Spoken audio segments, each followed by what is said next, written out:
नमस्कार, कृषि दर्शन कार्यक्रम में आप सभी किसान भाई बहनों का हार्दिक स्वागत है। किसान भाइयों, देश के विकास का रास्ता हमेशा गांव से होकर जाता है। हम इस समय हैं मध्य प्रदेश के जिला मंडला के एक गांव टिकरवारा में। हमने यहाँ ग्रामीण क्षेत्र में घूमकर ये देखा कि यहाँ मुख्य फसल धान है। हमने कुछ स्थानीय निवासियों से जो कृषि का भी काम करते हैं और साथ में कुछ सह व्यवसाय भी करते हैं, तो उन्होंने बताया कि हाँ, मुख्य फसल धान है, इसके अलावा सब्जी इत्यादि फसल भी पैदावार लेते हैं। हम इस दुकान पर आए, हमने देखा कि हाँ एक अलग किस्म की एक मशीन है। इसके बारे में ये भैया नरेंद्र जी हमारे पास है, नरेंद्र पटेल, इसी गाँव में निवास करते हैं। और ये रोज़गार कि जो गांव में रोजगार स्वरोजगार की बात चलती है ना, कृषि पे आधारित जो व्यवसाय होते हैं वो ये करते हैं। और आगे की तमाम बातें इन्हीं से जानेंगे। भैया नरेंद्र पटेल, आपका कार्यक्रम में स्वागत है। हम आपके गांव आए। जी, आप ये बताएं कि आपके गांव में कितनी आबादी है और कौन कौन सी फसलें पैदा होती हैं? सर, ये गांव की आबादी तो लगभग 2100 के आसपास है। करीब 1200 वोटर हैं यहाँ पे। और फसलें बताएं आप। गांव की मुख्य फसल तो धान ही है सर। इसके अलावा गेहूँ और दलहन में कुछ मसूर, मूंग, उड़द वगैरह की फसल ली जाती है। कुछ कृषक हमारे सब्जी का व्यवसाय भी करते हैं। नदी किनारे जो कछार वगैरह बोलते हैं, उसमें से कृषि की उपज होती है। बाकी मुख्य उपज हमारी धान ही सर। जी, आप इसी गाँव में निवास करते हैं? जी सर। आप क्या काम करते हैं? क्या आपके पास खेती बाड़ी है? हाँ सर, कुछ खेती है और उसके अलावा मेरा ये छोटा सा धंधा है जिससे मेरी आजीविका चलती है। आजीविका चलती है। अब हम देख रहे हैं कुछ मशीनें लगी हैं जी। ऐसा लग रहा है कोई कुटाई या चक्की मशीन है जी। इसके हमारे पीछे जो देख रहे हैं ये क्या है, इसके बारे में बताएं। ये सर एक मिनी राइस मिल का प्लांट है। हाँ जी जी। तो ये अभी मैंने विगत वर्ष लगाया था। इसके पहले मेरे पास आटा चक्की का काम था सर। तो आटा चक्की से गेहूं आप पीसते हैं? जी। ये भी एक कृषि पे आधारित जो फसलें आती है वो गेहूं की पिसाई होती है। ये भी एक रोजगार का साधन है गांव में। जी। पहले हमें ये धान कुटाई जो यंत्र दिख रहा है इसके बारे में बताएं। इसको किसने बताया कि आप ये यंत्र कहाँ से लाएं, कैसे लाएं? जी सर, हुआ क्या, मेरे एक मित्र हैं जयंत पटेल, तो उनका शायद ये उद्योग ऑफिस में, उद्यानिकी विभाग में कोई मरकाम सर है, पंकज मरकाम जी। हाँ। तो उनके द्वारा जयंत पटेल से संपर्क किया गया था कि आप कोई दाल मिल या कुछ ऐसा प्लांट डाल लो अपने गांव में। तो उनने बोला सर हमसे नहीं हो पाएगा। फिर उनने मेरे को बताया, भैया बोले आपका यही काम है तो आप कुछ ऐसा डाल लो। तो मैंने बोला उनसे कि यार अपने यहाँ तो तिलहन का काम है नहीं, तो तेल मिल या दाल मिल नहीं चल पाएगी। अगर राइस मिल का काम हो सकता है तो मैं कहा सर से बात करता हूँ मैं। फिर मैंने मरकाम सर से बात की सर। इनसे बताया कि मैंने सर अगर राइस मिल का प्लांट हो सकता है, बड़ा प्लांट तो गांव में चलेगा नहीं, कोई छोटा मोटा प्लांट अगर कुछ हो सकता है तो आप करवा दीजिए। तो फिर सर ने मेरी काफ़ी हेल्प की। उन्होंने मेरा आवेदन डलवाया PMFME की योजना के अंतर्गत, बैंक से मेरा लोन पास करवाया। उसके बाद फिर मेरी ये नवंबर में मेरा ये प्लांट लग पाया। जी किसान भाइयों, इन्होंने प्रधानमंत्री सूक्ष्म उद्योग योजना जो चल रही है भारत सरकार की, उसकी योजना के अंतर्गत गांव के जो रोजगार, जो अपना स्वयं का रोजगार लोग ग्रामीण जन जो छोटी कम खेती उनके पास करना चाहें, उसी योजना के अंतर्गत इनको मिला है। इन्होंने जिस पंकज जी का नाम लिया है वो यहाँ के जो ब्लॉक मंडल है उसके उद्यान विस्तार अधिकारी हैं, यहाँ के प्रभारी हैं। इस संबंध उनसे सलाह ली है। इसके बाद फिर क्या किया आपने? और उनसे आपने फार्म भरा? जी हाँ, फार्म डालने के बाद फिर मैंने मतलब मैंने पूछा कि क्या करना चाहोगे, तो फिर मैंने यूट्यूब में सर्च किया कि ऐसा कौन सा छोटा प्लांट हो सकता है। तो मेरे को ये समझ में आया, मिनी राइस मिल का 6 वो N60/70 नाम है इसका। तो ये मेरे को समझ में आया, मैंने यूट्यूब से ही देख के इसका कोटेशन बुलाया। फिर लोन जैसे पास हुआ तो मेरी मशीन भी यहीं आ गई। फिर मैंने जैसा देखा था यूट्यूब से, तो कुछ अनुभव था मेरे को सर पहले से ही, तो उस हिसाब से मैंने खुद सेट कर लिया और काम चालू कर दिया इसका। जी जी। तो हमारे देश और प्रदेश के जो ग्रामीण जन है, किसान जन, अब वो किसी के ऊपर निर्भर नहीं है, वो सूचना तकनीक का लाभ उठा रहे हैं, आईटी का लाभ उठा रहे हैं। इन्होंने उसी सूचना तकनीक का लाभ उठाकर अधिकारी से राय तो ली, लेकिन संतुष्ट तब हुए जब उन्होंने स्वयं संतुष्ट हो गए और मोबाइल पे देखा, यूट्यूब पर उसमें जाना कि ये मशीन उनको लेना चाहिए। अरे सुन तो।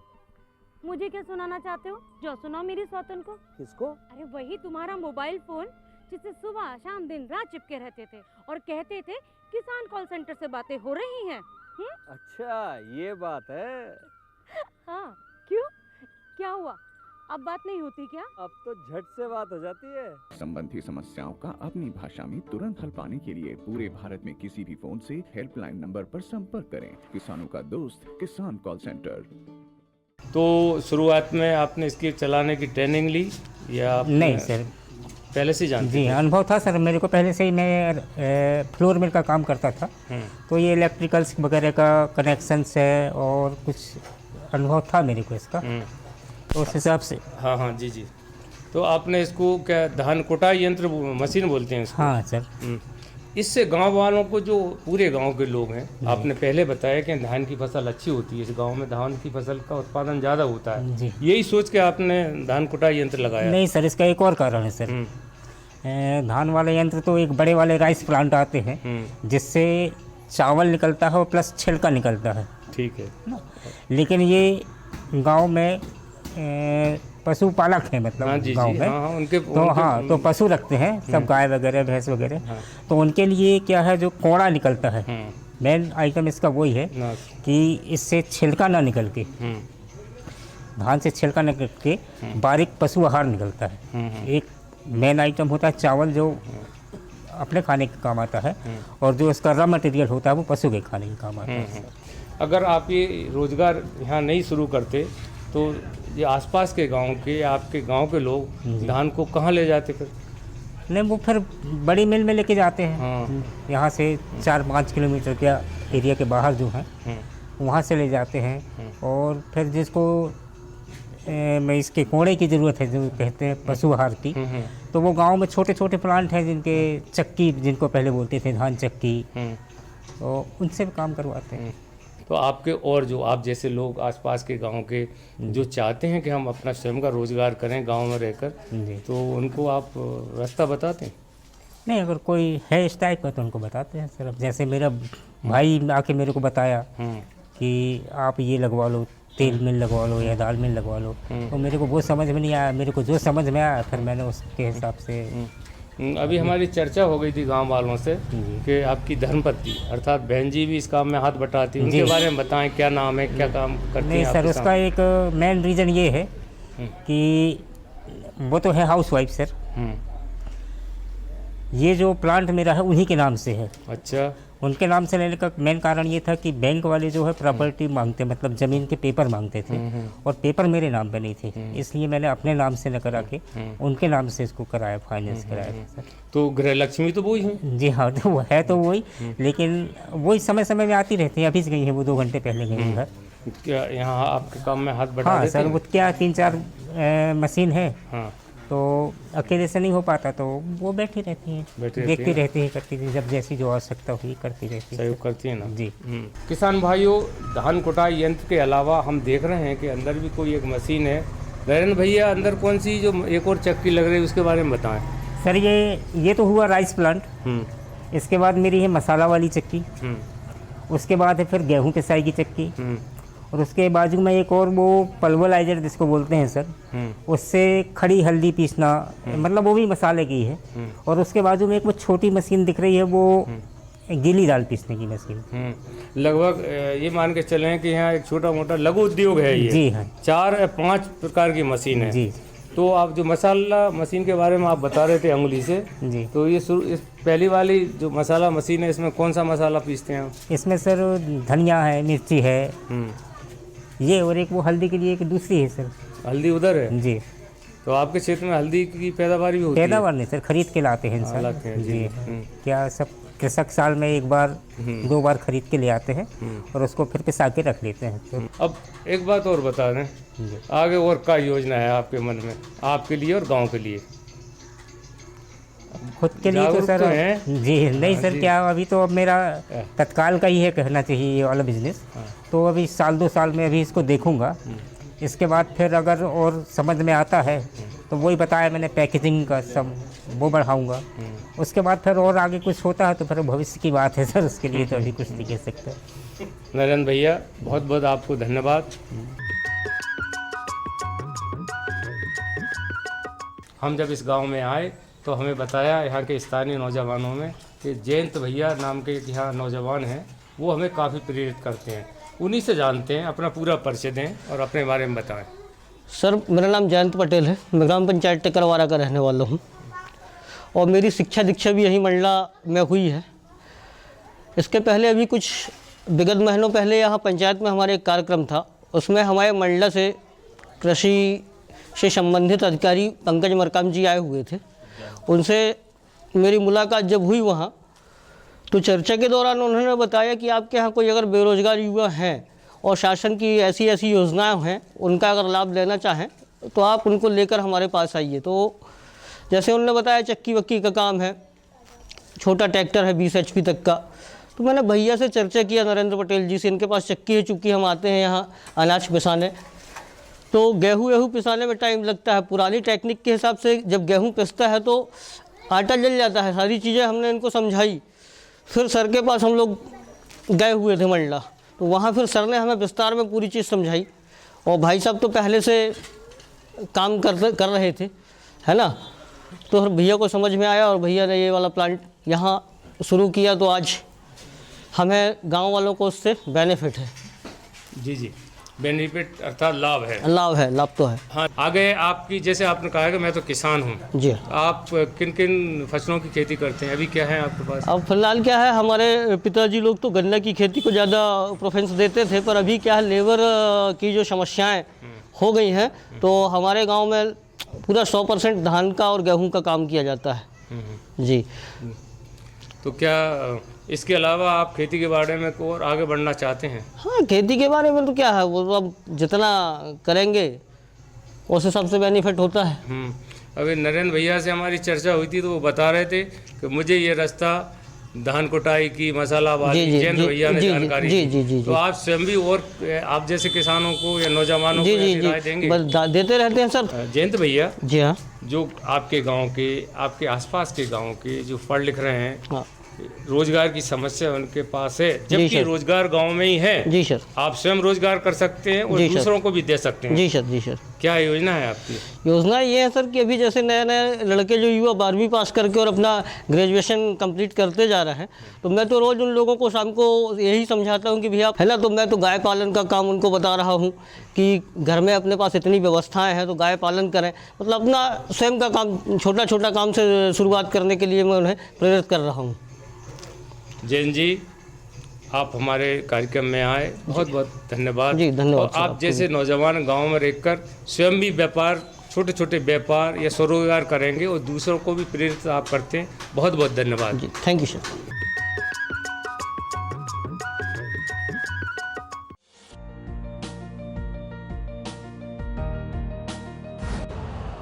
यूरिया का स्वदेशी उत्पादन 70 लाख टन बढ़ाने के लिए 6 उर्वरक संयंत्रों का उद्धार किया जा रहा है। FCIL के गोरखपुर, सिंदरी, तलचर और रामागुंडम संयंत्र, HFCL की बरौनी इकाई और BVFCL की नामरू 4th। सोने पर सुहागा ये है कि देश में अब बनेगा सिर्फ नीम लेपित यूरिया, क्योंकि इससे होगा किसानों का फायदा ही फायदा। अनाज का उत्पादन 10% तक बढ़ेगा, बढ़ेगी 10 से 15% नाइट्रोजन क्षमता।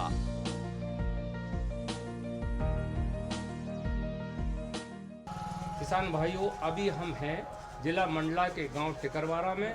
हमने यहाँ पर स्थानीय नौजवानों से चर्चा की, किसानों से चर्चा की। हमने देखा कि यहाँ के नौजवान अपना स्वयं का रोजगार कर रहे हैं।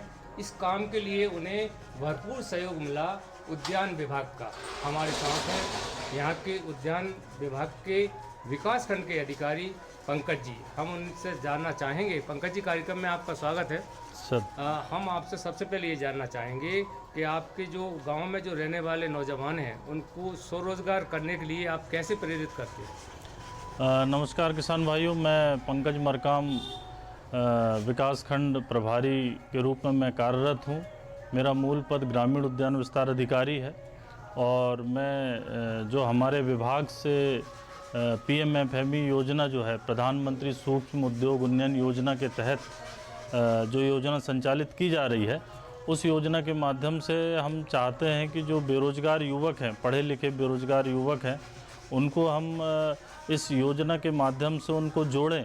और चूँकि इस योजना में जो है केंद्र सरकार की यह योजना है और इस योजना के माध्यम से जो हमारे जो उद्यमी हैं, जो लघु रूप से जैसे कि राइस मिल का, मिनी राइस मिल का काम कर रहा है, कोई आटा चक्की कर रहा है, कोई दाल मिल कर रहा है, कोई तेल घनी का काम कर रहा है, इस तरह छोटे छोटे उद्योग जो हैं, पापड़, अचार, मुरब्बा, इन सब के लिए जो है एक सूक्ष्म उद्योग के रूप में इस योजना के माध्यम से हम गांव-गांव में ग्राम पंचायतों के माध्यम से, ग्राम पंचायतों में जो बैठक होती है उनके माध्यम से हम हितग्राहियों को जानकारी देते हैं। तो ऐसी कौन कौन सी कल्याणकारी योजनाएं हैं जो नौजवान किसानों के लिए फ़ायदेमंद हैं? सर, इसमें पहला तो प्रमुख जो योजना है, जिसमें जो आज की परिस्थितियां जो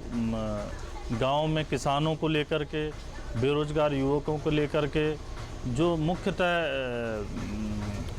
ध्यान आकर्षित करने वाली जो बात है वो यह है कि हितग्राही जो है, एक तो कृषि के कार्य में आगे बढ़ सकता है और दूसरा उद्यमी के रूप में, छोटे लघु सूक्ष्म उद्योग के रूप में जो है अपने आप को उद्यमी के रूप में विकसित कर जो है लाभ कमा सकता है। जैसे कि हमारे बीच आज हम जो विकासखंड मंडला के ग्राम पंचायत टिकरवारा में है और टिकरवारा में हमारे बीच अभी जैसे कि हमारे नरेंद्र पटेल जी, जिनका यहाँ पर आटा फ्लोर मिल का काम है और हमारे विभाग से उन्होंने सब्सिडी के रूप में योजना का लाभ लिया है। इसमें क्या है दिनेश जी कि प्रधानमंत्री सूक्ष्म उद्योग उन्नयन योजना की जब हम जानकारी देते हैं हितग्राहियों को, तो हम यही बताते हैं कि आप ज़्यादा से ज़्यादा जो है एक छोटे रूप में अपने उद्योग को स्थापित कर सकते हैं, जिसमें कि हमारे विभाग से 35% छूट है योजना के माध्यम में। योजना में जो है 35% छूट है और अधिकतम 10 लाख रुपए, योजना इकाई लागत में 10 लाख रुपए अधिकतम छूट है। तो इस तरह जो है हितग्राही हमसे संपर्क करते हैं और हमारा भी प्रयास रहता है कि ग्राम पंचायतों में लगातार भ्रमण करके उन ग्राम पंचायतों में मासिक बैठक होती है, उस दौरान हम किसानों को, हितग्राहियों को इसके संबंध में जानकारी देते हैं और किसान तैयार होते हैं और उसका लाभ भी ले रहे हैं। आपके जो ब्लॉक है, मंडला ब्लॉक है, आगे क्या आपका मन है, क्या योजना है, क्या करना चाहेंगे? सर, मेरा तो उद्देश्य यही है कि गांव-गांव में जो है आज की परिस्थितियां ऐसी हैं कि ज़्यादा वृहद स्तर पे जो उद्योग स्थापित हैं, अगर मैं बात करूं, हमारे मंडला ज़िले की प्रमुख फसल जो है अनाज वाली फसलों में प्रमुख फसल धान का है। तो धान के लिए जो है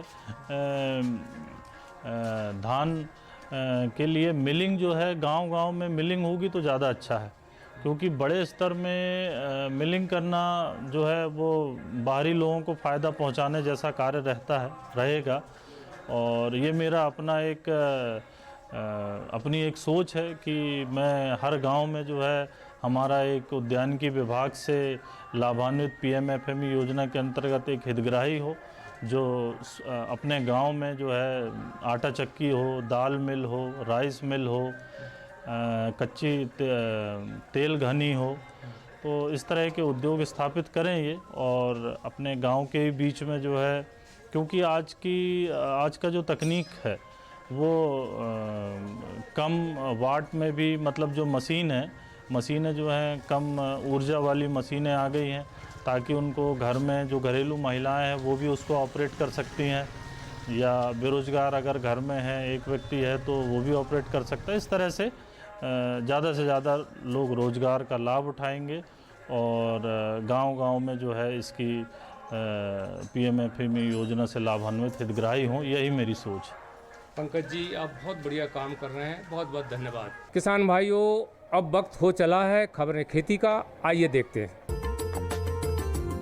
नमस्कार किसान भाइयों, खबरें खेती में आपका स्वागत है। आइए नजर डालते हैं आज की खास खबरों पर। चावल निर्यात प्रतिबंध हटा, श्री अन्न प्रोत्साहन योजना, किसान होंगे पुरस्कृत, उन्नत खेती ने किसान की बदली तकदीर और सब्जी क्षेत्र विस्तार योजना। और अब खबरें विस्तार से। मुख्यमंत्री मोहन यादव ने कहा है कि केंद्र सरकार द्वारा गैर बासमती चावल के निर्यात से प्रतिबंध हटाने के निर्णय से देश और प्रदेश के चावल उत्पादक किसानों को लाभ होगा। श्री यादव ने कहा कि इस निर्णय से प्रदेश के चावल को अंतर्राष्ट्रीय बाजार में नई पहचान मिलेगी और निर्यातकों को भी इससे फायदा पहुंचेगा। पिछले कुछ समय से राज्य के चावल उत्पादन क्षेत्र में लगातार बढ़ोतरी हो रही है। प्रदेश का जबलपुर, बालाघाट, मंडला और सिवनी क्षेत्र उच्च गुणवत्ता वाला जैविक और सुगंधित चावल के लिए जाना जाता है। डिंडोरी और मंडला जिले के चावल की महक अन्य राज्यों तक भी पहुंच रही है। वहीं बालाघाट में होने वाला चिन्नौर चावल को GI टैग मिला है। प्रदेश में श्री अन्न की खेती के प्रति किसानों का रुझान तेजी से बढ़ रहा है। यही वजह है कि पिछले 3 सालों में श्री अन्न का रकबा बढ़कर दुगना हो गया है। यही वजह है कि सरकार ने श्री अन्न उत्पादक किसानों को प्रोत्साहित करने के लिए रानी दुर्गावती श्री अन्न प्रोत्साहन योजना को लागू करने का फैसला किया है। मुख्यमंत्री मोहन यादव ने श्री अन्न उगाने वाले किसानों को बधाई देते हुए कहा है कि राज्य सरकार के प्रयासों और किसानों के परिश्रम से मिलेट्स के रकबे में अप्रत्याशित बढ़ोतरी हुई है। प्रदेश में मोटे अनाज फसलें जैसे कोंदो, कुटकी, ज्वार, बाजरा, रागी आदि किसानों द्वारा उगाई जाती है। सरकार द्वारा कृषि क्षेत्र में आधुनिक तकनीक को बढ़ावा देने के लिए नई नई योजनाएं चलाई जा रही हैं। इसी सिलसिले में नवीन तकनीक को अपनाकर खेती करने वाले किसानों को सरकार द्वारा पुरस्कृत किया जाता है। कृषि विभाग द्वारा सब मिशन ऑन एग्रीकल्चर एक्सटेंशन आत्मा योजना के अंतर्गत आवेदन मांगे गए हैं, जिसमें राज्य के किसान और किसान समूह आवेदन कर सकते हैं। किसानों को यह पुरस्कार राज्य स्तर, जिला स्तर और विकास खंड स्तर पर दिया जाएगा। इच्छुक किसान योजना का लाभ लेने के लिए 10 अक्टूबर तक आवेदन कर सकते हैं।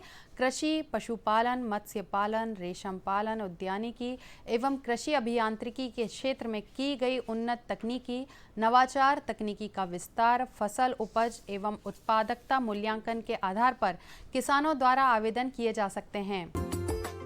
आधुनिक और उन्नत खेती अपनाकर प्रदेश के किसान अपनी आय तो बढ़ा ही रहे हैं, साथ ही वो अन्य लोगों को भी रोजगार दे रहे हैं। बैतूल जिले के ऐसे ही एक प्रगतिशील किसान हैं अवधेश वर्मा, जो परंपरागत खेती के साथ अन्य फसलों का भी उत्पादन कर रहे हैं। ये किसान जैविक विधि से न केवल गन्ना उगा रहे हैं बल्कि उसका गुड़ भी बना रहे हैं। अवधेश वर्मा अपने खेत के साथ ही आसपास के क्षेत्र के गन्ना उत्पादक किसानों से उचित कीमत में गन्ना खरीदकर जैविक विधि से उसका गुड़ बनाते हैं। अवधेश वर्मा किसानों को गन्ने के लिए शुगर मिल मालिकों से अधिक कीमत देते हैं, जिससे उन किसानों को लाभ होता है। साथ ही गुड़ बनाने के काम में भी 70 से 80 लोगों को रोजगार मिलता है। मध्य प्रदेश सरकार द्वारा किसानों को सब्जी उत्पादन के प्रति प्रोत्साहन करने के लिए सब्जी क्षेत्र विस्तार योजना चलाई जा रही है। इस योजना के अंतर्गत किसानों को विभिन्न प्रकार की सब्जी उगाने के लिए अनुदान प्रदान किया जाता है। योजना के तहत किसानों को संकर बीज वाली सब्जियां जैसे भिंडी, ग्वारफली, गिलकी, लौकी, टमाटर, कद्दू, खीरा, शिमला मिर्च आदि लगाने के लिए 50% अधिकतम 10,000 रुपये प्रति हेक्टेयर अनुदान राशि दी जाती है। कंद वाली फसल जैसे आलू, अरबी के लिए अधिकतम 30,000 रुपये प्रति हेक्टेयर अनुदान दिए जाने का प्रावधान है। योजना में एक कृषक को 0.25 हेक्टेयर से लेकर 2 हेक्टेयर तक का लाभ दिया जा सकता है। योजना के अंतर्गत एक किसान को एक बार ही अनुदान दिए जाने का प्रावधान है। तो किसान भाइयों, आज कृषि समाचारों में फिलहाल इतना ही और इसी के साथ मुझे दीजिए आज्ञा। नमस्कार। किसान भाइयों, अगले कार्यक्रम में कुछ नई कृषि संबंधी जानकारियों के साथ आपसे मिलेंगे। तब तक के लिए नमस्कार।